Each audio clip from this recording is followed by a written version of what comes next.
ายดีพ่อแม่พี่น้องคนเด้อที่มาปรับหน้าให้สามสุดเนาะมาปรับหน้าให้สามสุดแต่ว่ารถบาเล็กติดต่อแล้วตอนนี้ลมก็แห้งหนาวก็หนาวเนาะวันนี้ทุกคนหนาวที่สุดเลยรถบาเล็กติดต่อแล้วดันต่อแต่ว่าต่อมันตะเลินเนาะมันตะเลินก็เลยว่า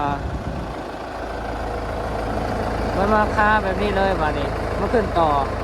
ทีหน้าวิจิวิไป2เบื้องเลยเนาะมันแบบมันฟรีเลยมันหมดแต่ว่ามันพอไปหน้าก็ได้ถอยหลังก็ได้เลยจากว่านี่โอ้ยติดต่อครั้งนี้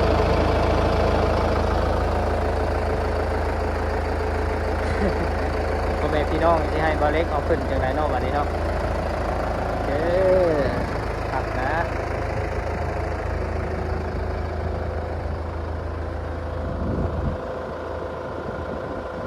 บาเล็กสิหาวิธีเอาขึ้นเด้อวันนี้เด้อ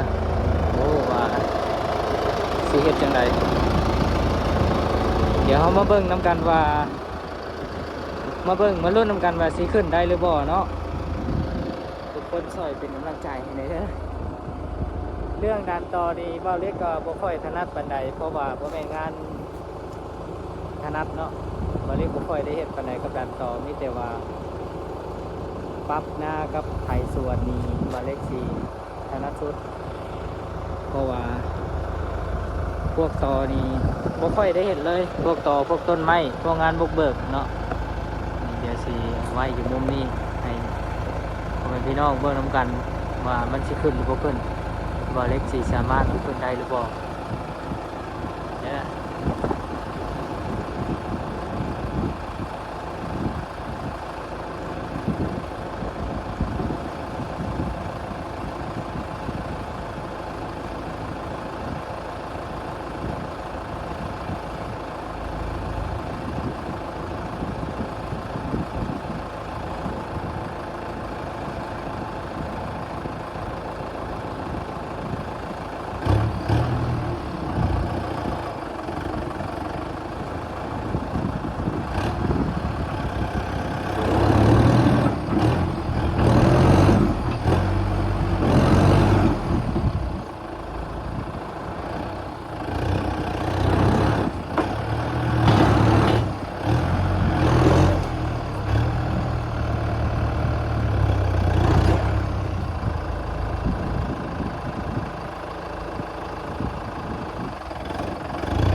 พ่อแม่พี่น้องตอนนี้บ่าวเล็กคิดว่ามันใกล้จะขึ้นแล้วแต่ว่าย่านสิ่งเดียวก็คือเวลาที่มันขึ้นวิทย์ต่อนี่แล้ว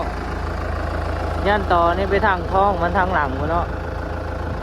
นี่เด้อเดี๋ยวสิเอากล้องเข้าไปให้เบิ่งทางหลังอุ้ยติดยังไง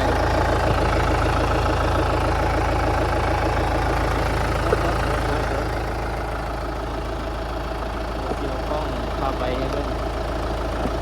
ใกล้ๆเลยเดี๋ยวมันมาตำกับท้องอยู่นี่แล้วบัดนี้ทุกคน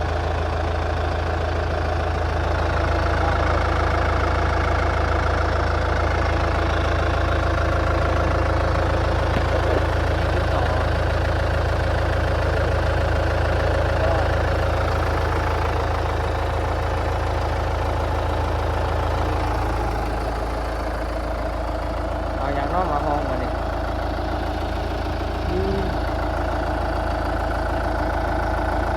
เดี๋ยวเรามาลุ้นนำกันอีกว่ามันสีซูนทองหล่นหรือบ่เดี๋ยวบาเล็กสีลองขับขึ้นมาอีกหน่อยเด้อเอามาเบิ่งกันเนาะมาลุ้นนำกัน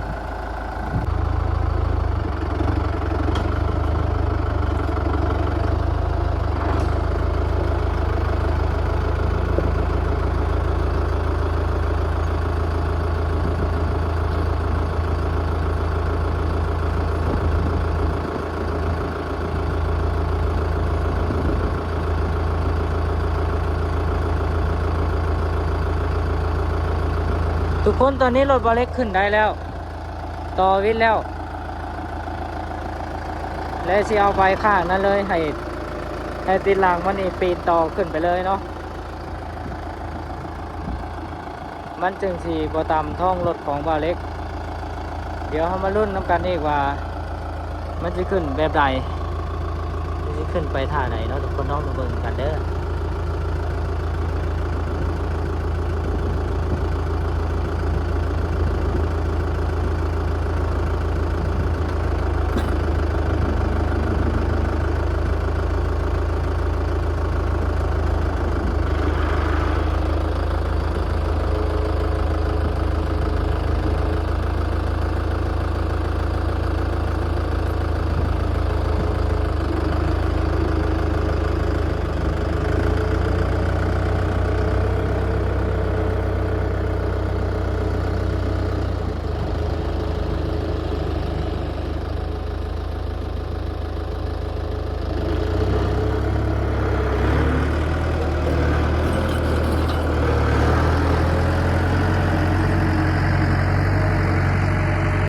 เนาะทุกคนตอนนี้รถก็ขึ้นใช้แล้วแต่ว่าต่อยังเอาขึ้นบ่ได้ยังเอาออกบ่ได้เลยโคตรเลิกแล้วนี่หักแก้วเนาะต่อนี่เป็นต่อกรุงบาเล็กบ่จักวิธีสิเอาขึ้นยังไงเลยถอนบ่ได้เนาะตัวนี้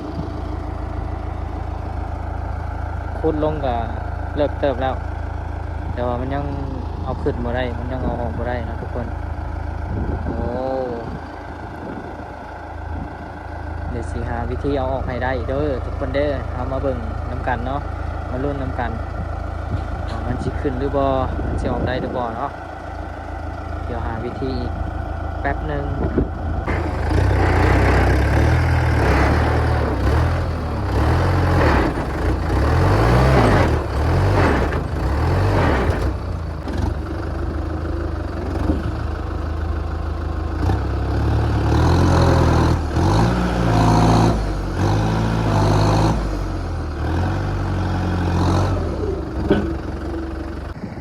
ต่อยังคือเก่าเดี๋ยวบอเล็กใช่สาวซุกเราเอาไฟมาสุ่มใส่จูดถิ่มซาพอมันบกขึ้นมันเหลือกแฮงทั้งลมมันก็เป็นบางหินมันไถบ่ได้มันพุดขึ้นบ่ได้แล้ว